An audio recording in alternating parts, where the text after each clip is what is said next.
this as well. Okay, so friends, we have just watched one of my favorite episodes of the Twilight Zone. A very feel-good episode called The Changing of the Guard from season 2. It was the season finale of season 2. And today we'll be speaking about the holiness of our actions and what we say and what we do and how it has an impact on others for years to come. So for those of you who missed the episode, a veteran teacher at a private school is finally forced to retire. Walking home, he feels unfulfilled, useless, convinced he never amounted to anything. He digs out an old gun and returns to the school to commit suicide. As he approaches his old classroom, he is greeted by one of his first students who still looks the same as he did many years ago. The student invites him into the classroom where dozens of other kids are sitting. One by one, they stand up and tell the teacher how much he taught them, how glad they were to have him for a teacher. The teacher is moved to tears and returns home, finally convinced that he did indeed make a difference. The episode was inspired, as you can probably imagine, by It's a Wonderful Life. So before we go into the stuff that I have, which is great talking points and things like that, tell me your reactions to the episode. Just let's chat about what were some of the things that our buddy Rod Serling was able to pull out in each of us. Anything? Well, I was very moved because having taught, I know how.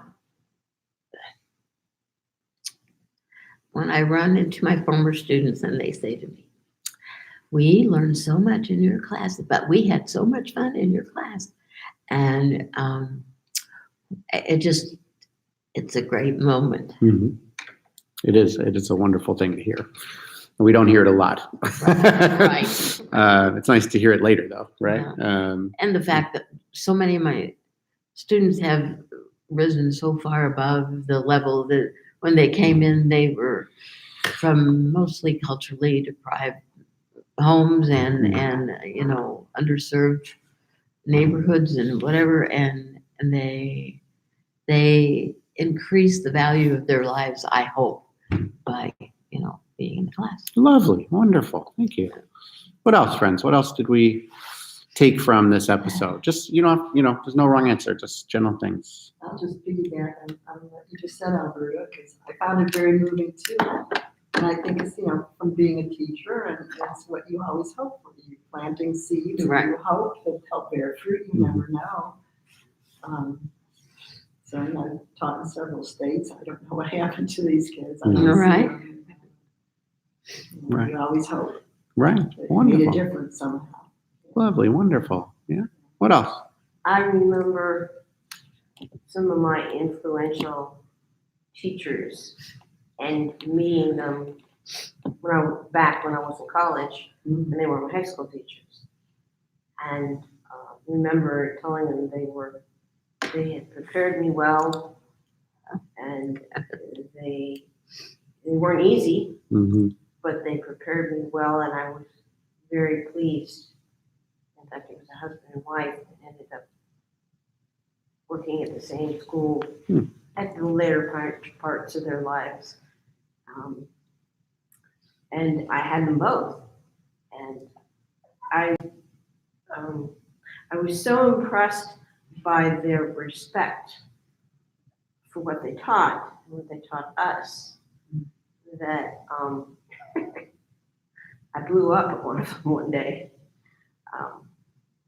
He introduced a philosophy and then didn't explain it well about World War II and the Jews that stayed deserved to be killed. Jeez. And because they believed in the nation, and so they stuck around. Mm.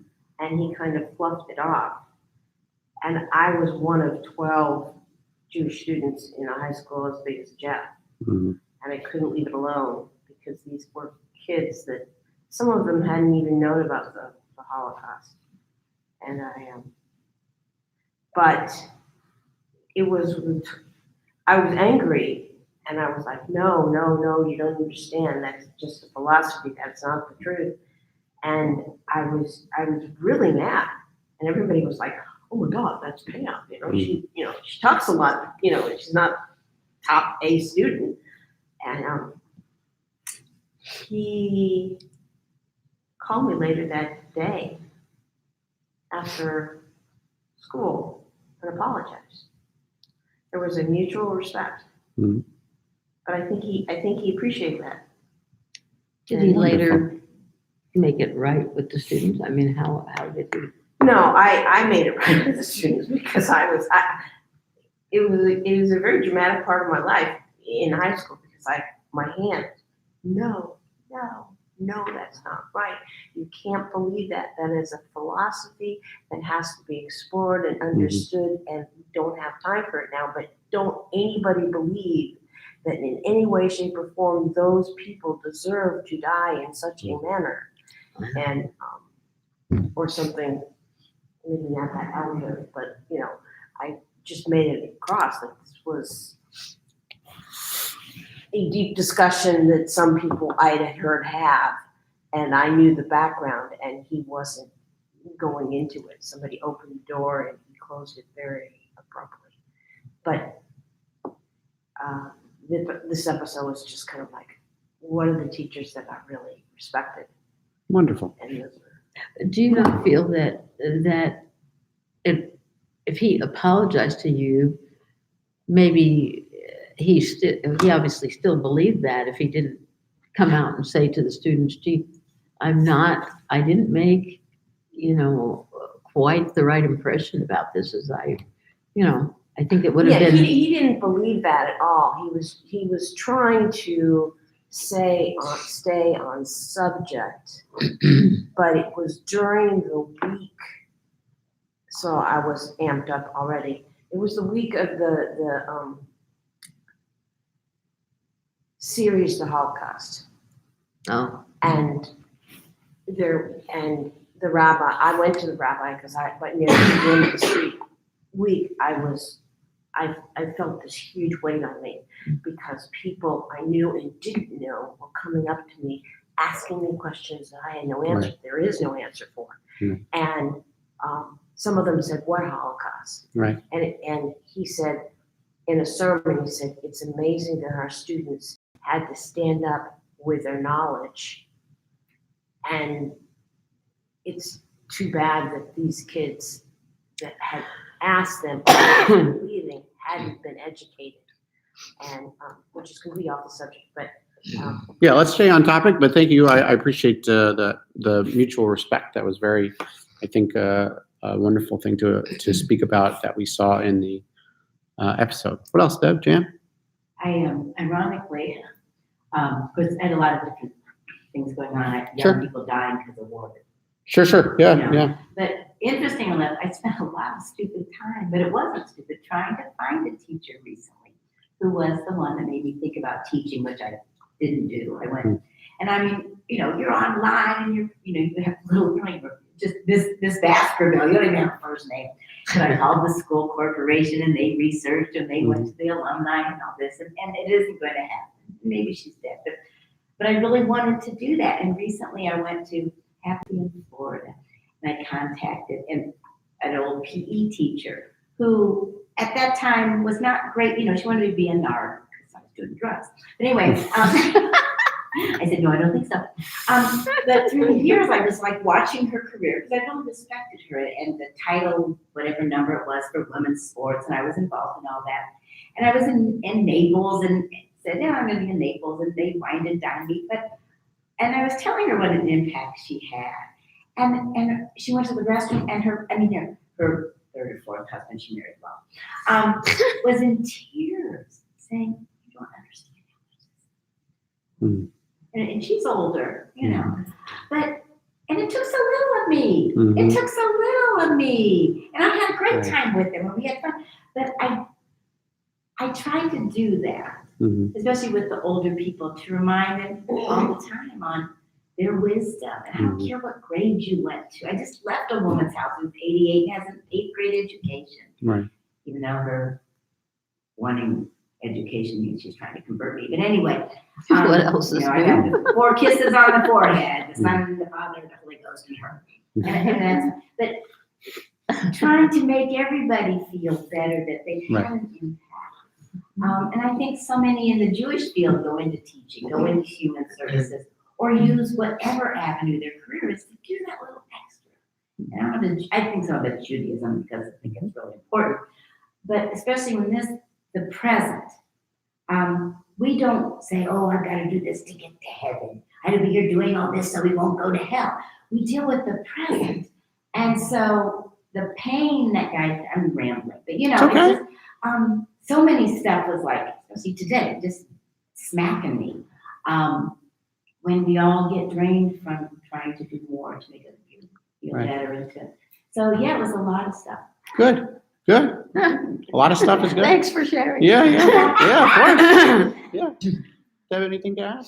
Mhm. I don't. Okay, no problem. So, thank you for sharing all of that. That's wonderful. I personally, well, the first time I watched the episode, looked up all the poets he was quoting and tried to get to know the poems more and sort of learn it. And it's truly beautiful and thought-provoking, and what he is teaching is really incredible, and some very inspirational stuff. Actually, two of the poems that he cited were at least phrases from those poems I can remember my dad saying to me. So Right, it's like, they're Things that they profound things, right? Yeah, I mean, right. who the bell tolls and all these sort of, like, they're Right. profound things.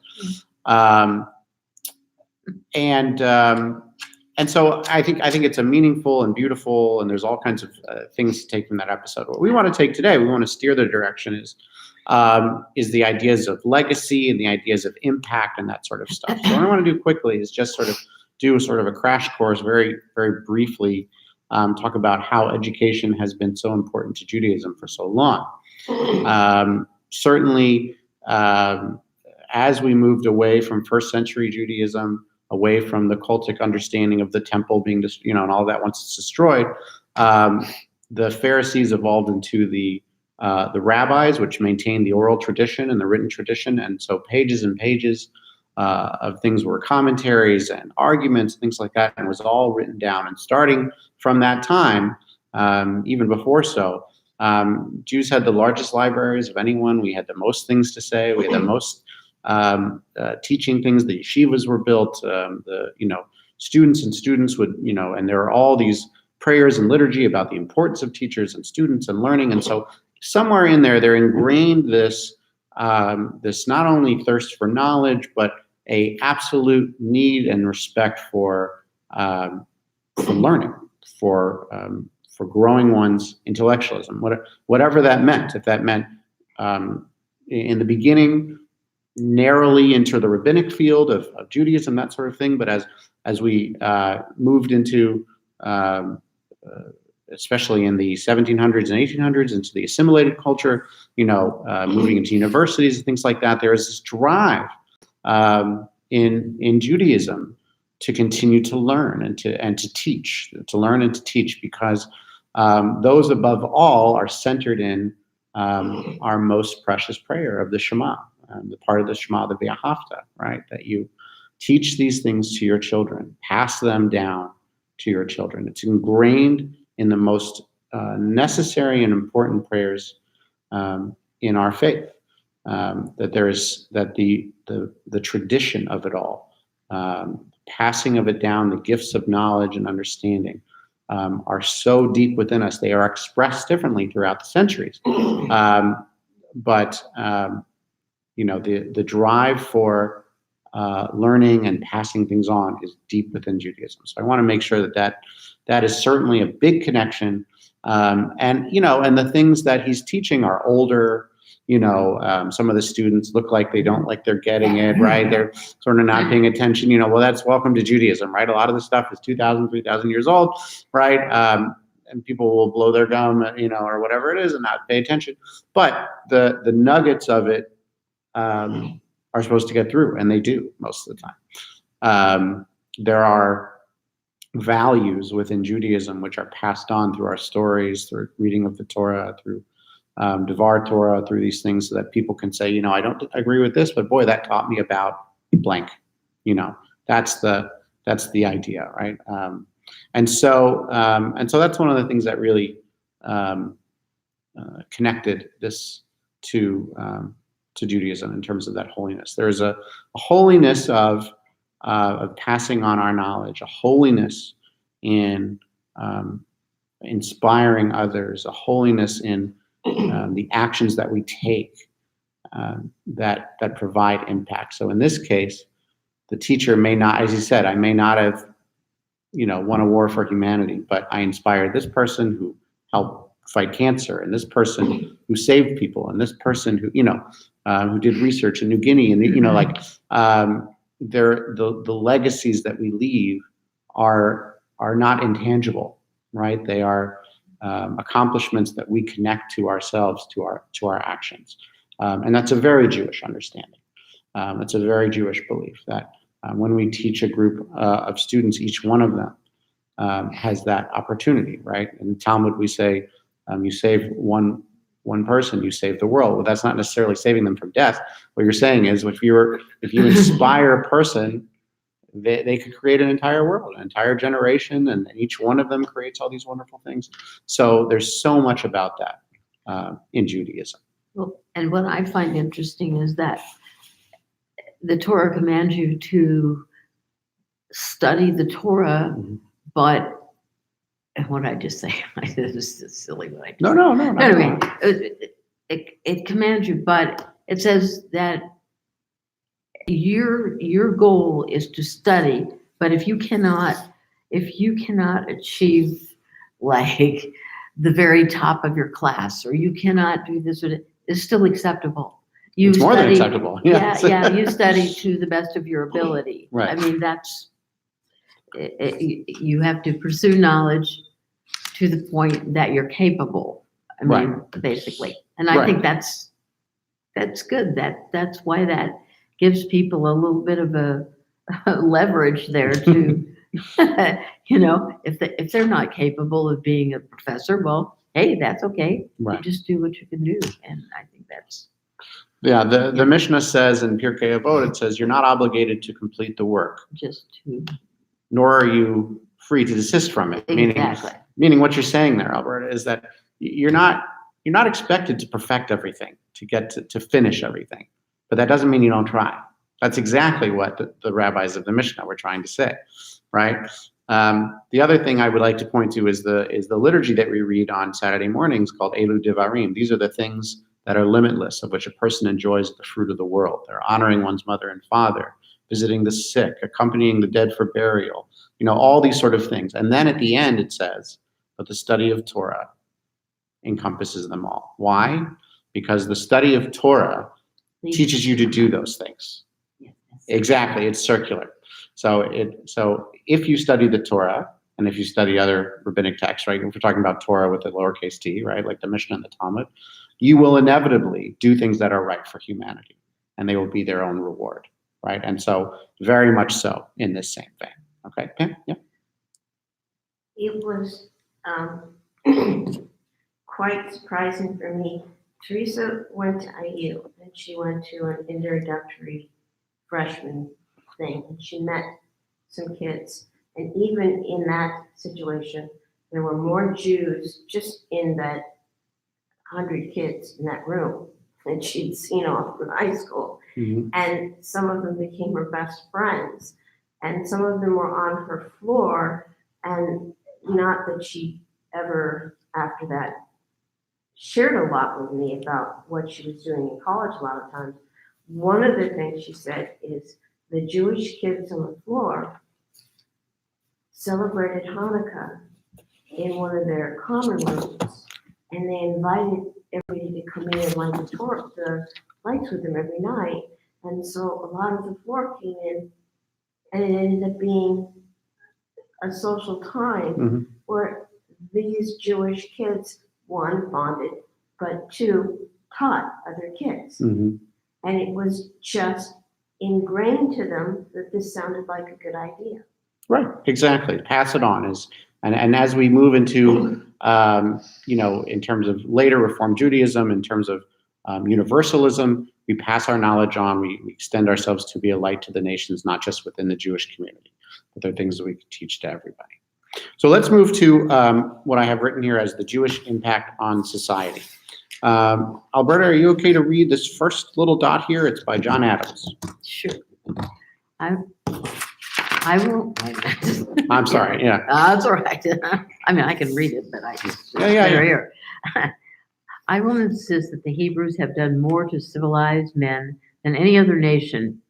Fate had ordained the Jews to be the most essential instrument for civilizing the nations. John Adams. John Second Adams. President of the USA. What do we think? Isn't that nice? Pretty impressive. Yeah. Really? Yeah. Woo-hoo. I mean, Washington had a wonderful relationship with the Jews. There's a beautiful letter he wrote to the Jews in the Touro synagogue, but Jews have been in the United States since 1654. So- Okay, because I went to the, Deb help me here. Yeah. Oh, the American Legion thing and the invocation said that this nation was created on Christian values, and so I thought. Is that what they said? Yes, that's what they said. Goodness gracious. Yes, and I thought, is he saying nobody Jewish came over on the Mayflower? But his faith was the Christian faith. Yeah, Sure. but- And So our, he and was the Christian speaking faith as is a Christian. Based on the Judaism. Jewish faith. But did we So- not come over on the Mayflower? So we didn't come over on the Mayflower. We did not. We came over before the Mayflower. Okay, so somehow I was like. We've been- and I don't know so- why. My family oldest grave in Michigan Israel Cemetery is going back to this person died in 1849. That's how far my Jewish family goes Right. back. Jews have been here scouting since the 1300s. On 1654, we came on our own boat and took our own Torah and started. So the you Jews want say. to tell them this? No, I'm good. I would argue that Time and place for everything. I'd argue for that another the talk. United States was not founded on Christian values. I think that it was founded by Christian men, and certainly some secular men. In fact, a great deal of religion was pushed very much out. But that's a huge discussion. But anyway, the point is that we have been on American soil for a long time, and so that's but that's not where I want to take this. So. No, but Jan, to your just an aside, I think there has been much more acceptance when people's a lot of times now people will say Judeo-Christian ethics and whatever. So I think I see a lot more of that than I used to. Except for the point that Maybe there's not no with real the such DFW. thing as Judeo-Christian ethics because Judeo Well, ethics are very different from Christian theology. Anyway, that's a whole discussion that we're all having at the Yeah. rabbinic level. No, it We're did. trying to they do are, away but with the belief in, Judeo-Christian. Still. Well, but Ten not Commandments, really. Yes, but through a different lens, Well, Anyway, okay. Deb, would you read the second one? It's a little bit longer, but it's from Paul Johnson. Starts on this side. Yeah. Yes. Certainly, the world without the Jews would have been a radically different place. Humanity might have eventually stumbled upon all the Jewish insights, but we cannot be sure. All of the great conceptual discoveries of the human intellect seem obvious and inescapable once they have been revealed, but it requires a special genius to formulate them for the first time. The Jews had this gift. To them we owe the idea of equality before the law, both divine and human, of the sanctity of life and the dignity of human person, of the individual conscience, and so of personal redemption, of collective conscience, and so of social responsibility, of peace as an abstract ideal, and love as the foundation of justice, and many other items which constitute the basic moral furniture of the human mind. Without Jews, it might have been a much emptier place. Paul Johnson, a Paul Christian Johnson. historian. What years Paul did Johnson. he write? I don't know the dates. I was curious what generation he was. I don't know. But what he's saying goes to your discussion, Jan, is that anything you'd like to base on Christianity or Islam or whatever it is, there is argument to be made that a great deal of it stemmed from Jewish intellect and Jewish understanding and geology. And then look at the things that he lists, right? The Jews had this gift, then we owe the equality before the law. Everyone's equal under the law of the Torah. That was extended into, right, all kinds of other politics, right? The sanctity of life, right? That becomes law. The dignity of a human person, that becomes more than law. That becomes ethics and cultures and integrity. Okay, can Yeah. I question the sanctity of human life? Why do we support abortion? Life doesn't begin until after it's born in Judaism. Well, I know that, but So that's why. I mean, a lot of the people that support the even afterbirth, destruction of the fetus, it wouldn't be a fetus anymore, but what I'm saying, I mean, they're passing laws that they can do this. We're not passing laws. No, we are not, but a lot of Jewish people are supporting it from New York. I mean, they passed it in New York. It's okay to do this. I can't speak to that. Really? I can't speak to those sort of laws. I don't know enough about them. But Okay. Judaism believes that once someone has exited and they are alive and they are no longer a threat to the mother, their life, it's life. Most of these laws are unfortunately that are happening that are anti-abortion are extremely evangelical and extremely fundamentalist.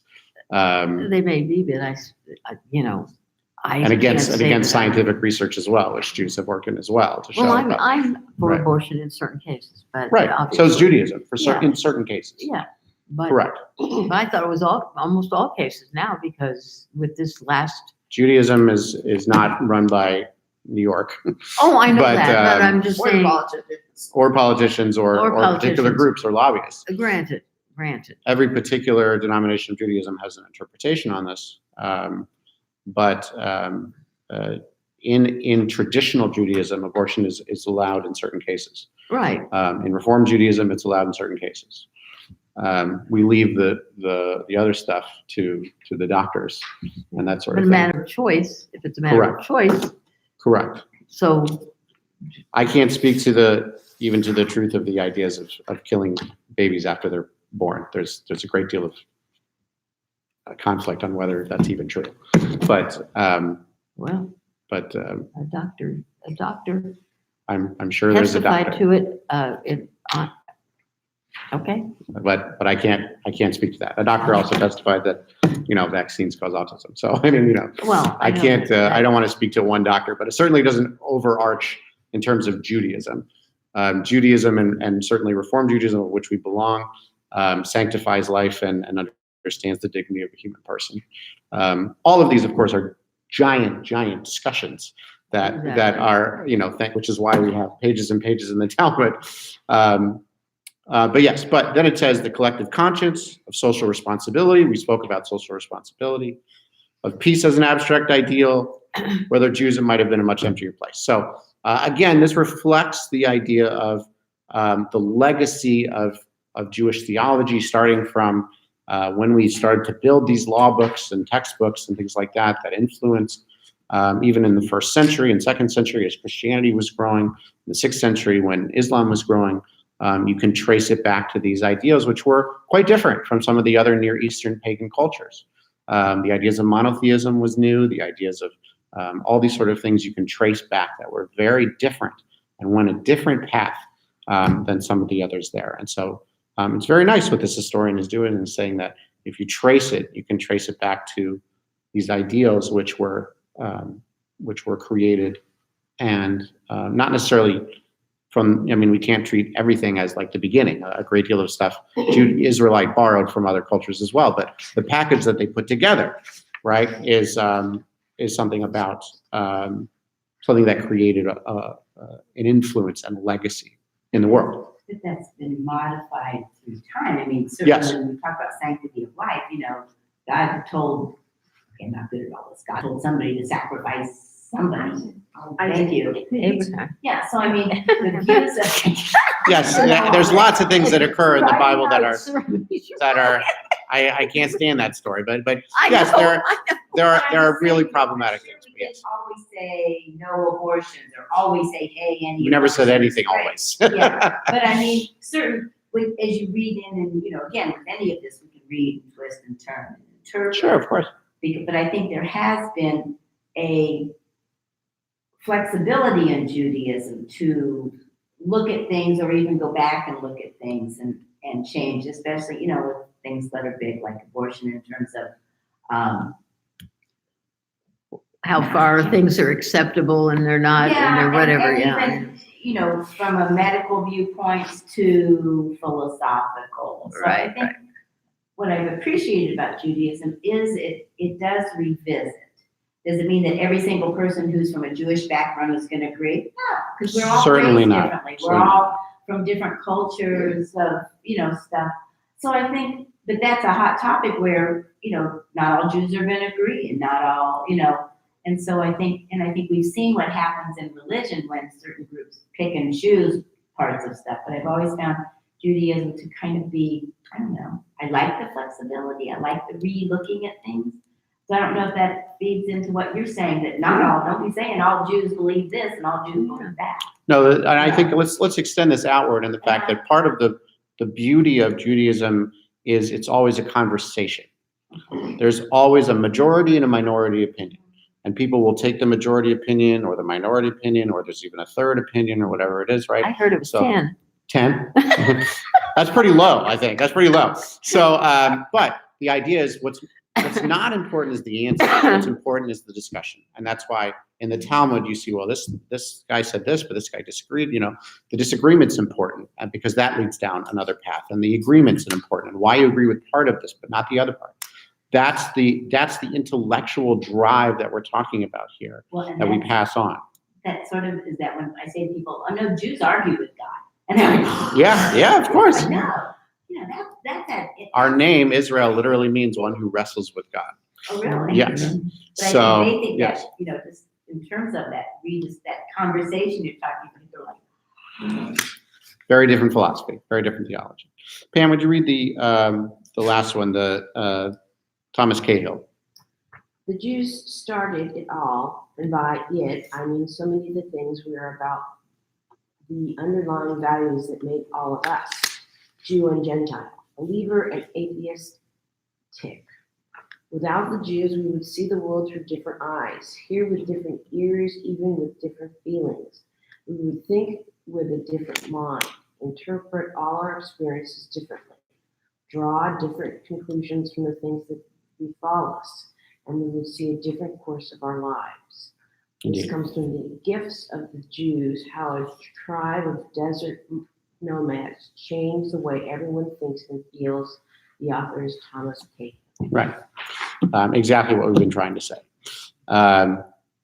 The pursuit of knowledge, the legacy to leave, has been inherent in us since we were a nomadic tribe, since we were sitting around the campfire, telling our stories of creation and the flood, and all these sort of like passing them down, writing them down, teaching them, because there's always gifts to be given. Now, what this is talking about here, which I wanted to express, is that it's not just internal, right? It's universal, right? If Judaism was the foundation of Christianity, which 3 billion people now do, that's a pretty lasting impact, right? And the other 2 billion in Islam, same thing, right?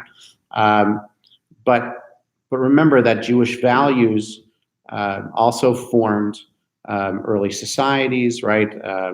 They pulled some inspiration from all these sort of things, and so if it were not for the ideas of the Jews that followed through Europe and then into the Americas, right? People would, and they're saying, believer and atheist alike, right? You would think differently about something. There's something that you can trace back to Jewish values, right? If you're talking about, if you say, "What did I do to deserve this?" That's from Deuteronomy, right? If you say God's out to get me, well, that's Job, right? If you say I should probably help my neighbor, well, that's Judaism, Leviticus, right? All these sort of things stem back, even if you don't know that they do, right? And they help shape who you are and what you believe and how you teach and how you learn. if we expand that and take that away, the attention away from us, everything has that capability, right? And every person has that capability. And the fact that someone may have said a quote to you in your mind and it sticks with you, that's what happened in the show, right? Is that someone said, I remembered this poem that you said, and that's what made me rush in there and save those people, right? I mean, that's the lasting impact of words, the power of words. And Judaism knows that, the power of words. Is that, one line can take you, right? It was, whether we believe in divine intervention or whatever else, when God says, Lech Lecha to Abraham, right? It's the beginning of the journey of the Jews, right? There's all kinds of stories about words, good and bad, but the legacies that they last on us individually extend far greater. So I wanted, just for fun, to talk about the Jewish contributions to society, right? Just so you might know what our deep interest in intellect and teaching, what it has brought us. Where's the comedians and the entertainment? Sorry, I'm looking at more science, a lot more science than that. But Albert Einstein was number one. The polio vaccine, that's us. Discovered the speed of light, that's us.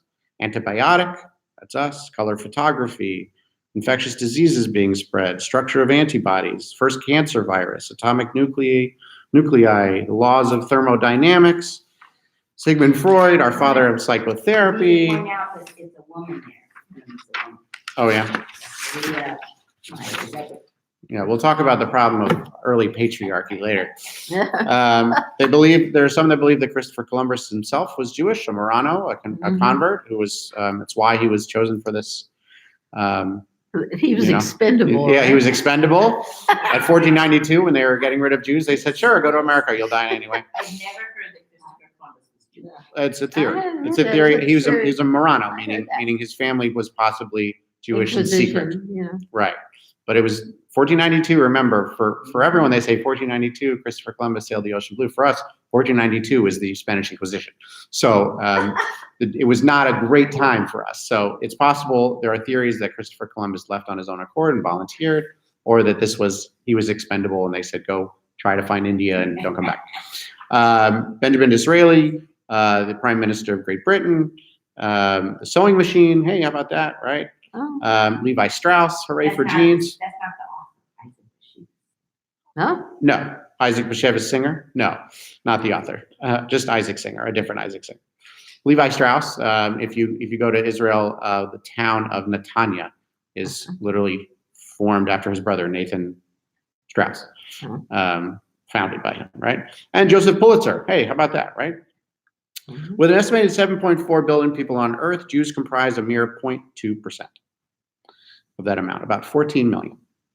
This makes the following list of accomplishments by Jews particularly impressive. Between 1901 and 2015, 194 Nobel Prizes have been awarded to Jews, accounting for 22% of all Nobels awarded. In fact, Jews have won more Nobel Prize than any other ethnicity. Statistically, Jews should not have won a majority of Nobel Prize, considering they only account for 1 in 500 individuals, an anomaly that has been hotly debated for years. And I have to update this because up to 2019, there's been more. Yeah. So, so the idea that we are 0.2% of the population and we have won 22% of the Nobel Prize. It is not a conspiracy. It is that there is something that drives us to teach and to learn. That intellectualism and learning and drive and ambition to create and to find the answers, because Judaism wishes to find the answers, extends in the secular realm. I think it's just so many of us are OCD. That's a nice way of saying it. Sure, we have some character traits Even that about are right. education. Correct. Whatever. Correct. Correct. There is something, and there are people who try to figure it out what it is. Why are Jewish parents extend the thing to their Jewish children, and why do Jewish children grow up to be doctors and lawyers? It's a joke, right? Because they say you should feel guilty if you're not studying. Right, exactly. Maybe it's Jewish guilt that propelled these scientists, right? But I will say that that this is throughout the centuries, Jews have found their success in places, even if they've been shoved out, right? So in early church days, Jews were not allowed to own land, so they couldn't be farmers. What could they do? They could Lend work money. with money, right? And then, they said, well, you're just a moneylender. So they said, well, don't do that, right? There are all these Jewish bankers, and we were only Jewish bankers because that's all you let us do. But we became very good Jewish bankers, right? When that was taken away, well, then we went into other And other sometimes things, right? very corrupt Jewish bankers. Well, yes, everyone's corrupt, but in America, there were only certain jobs that we were able to get. We founded Hollywood. We went into the entertainment industry. There were quotas of us being able to get into university, right? So we had to found our own universities. Hospitals refused to take Jewish doctors, so we founded our own Jewish hospitals, right?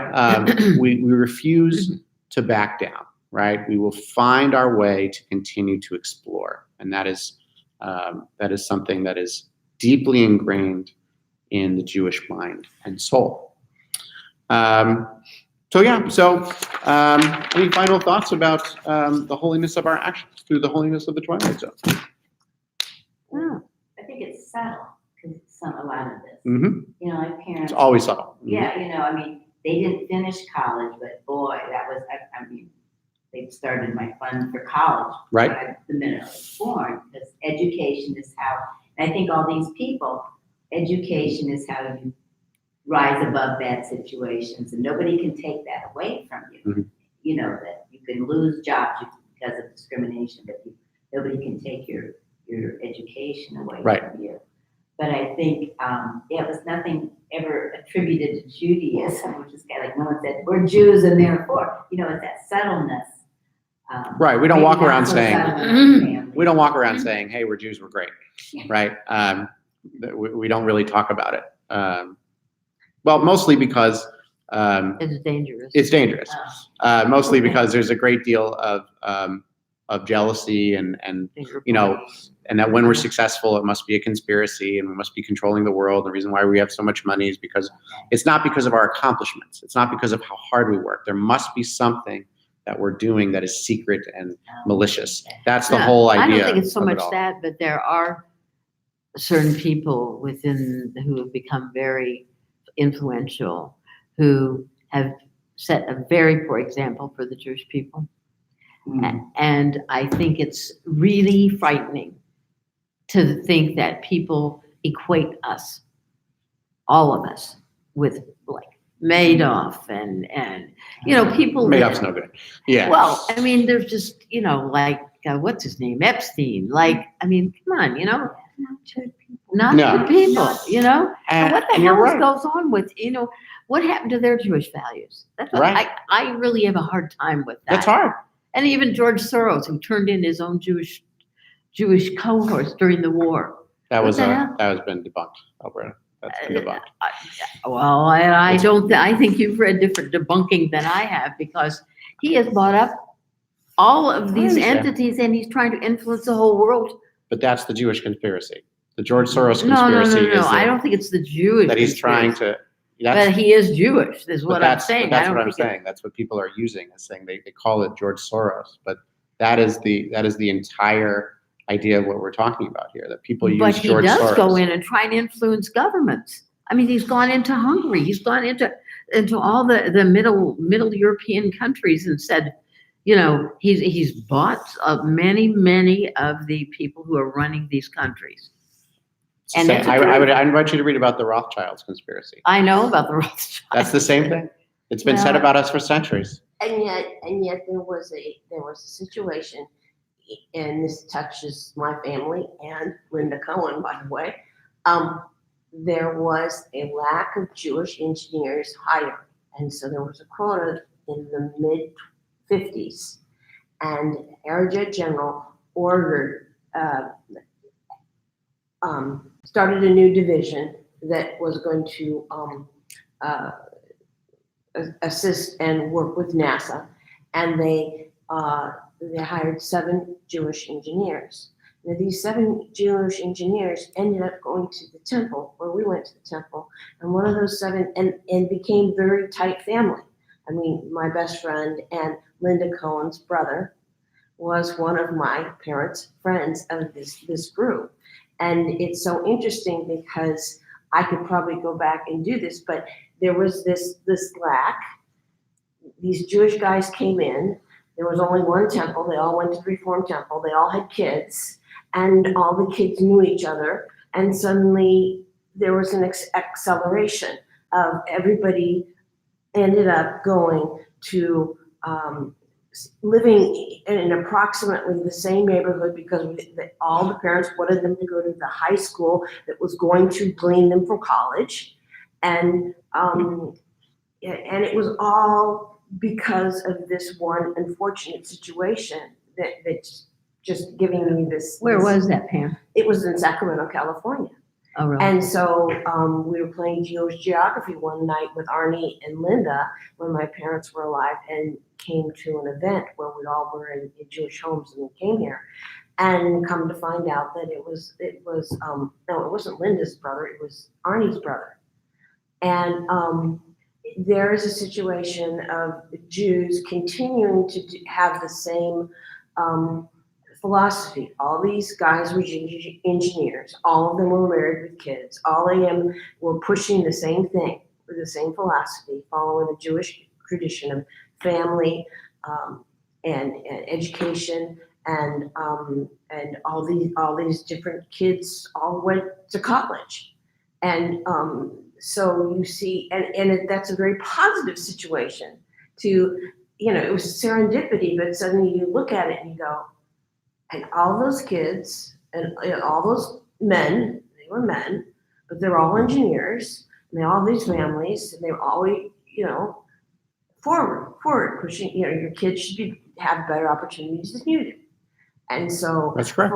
for the negative things that some individual Jews, you see this small conglomeration, and this is just a small group, but I'm sure it happened all over the nation. That when there was a minority and these guys were hired, that they ended up helping the community because that's what. Right.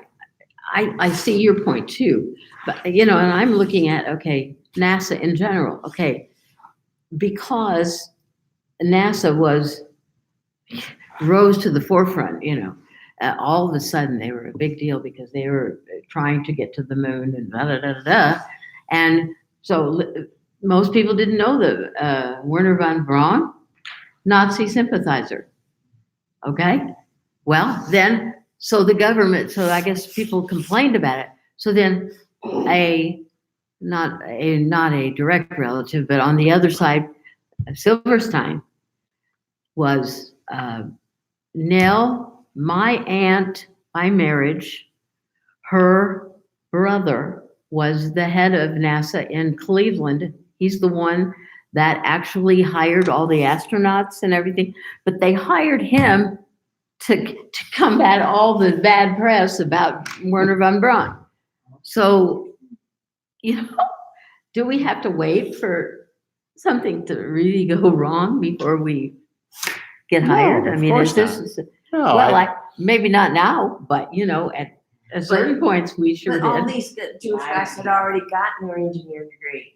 Yeah, but you say they had a hard time getting jobs or whatever? Well, that it they just were- happened to be in this particular area of engineering. Well, And for whatever reason, there was a quota set up. But the quota was set up and was filled because they formed it. Right. My grandfather told my father he couldn't be an architect because Jews couldn't be architects, so he was an engineer instead. But that was my grandfather. well, they told me, many, I many couldn't be years a doctor. Right. But my dad, and so we had They bridges. tell us we can't do other things. We do it anyway. Exactly. Your brother could be a doctor. Exactly. All right, friends, let's end there. And thank you so much for your conversation. Thank you. Yes, you're welcome.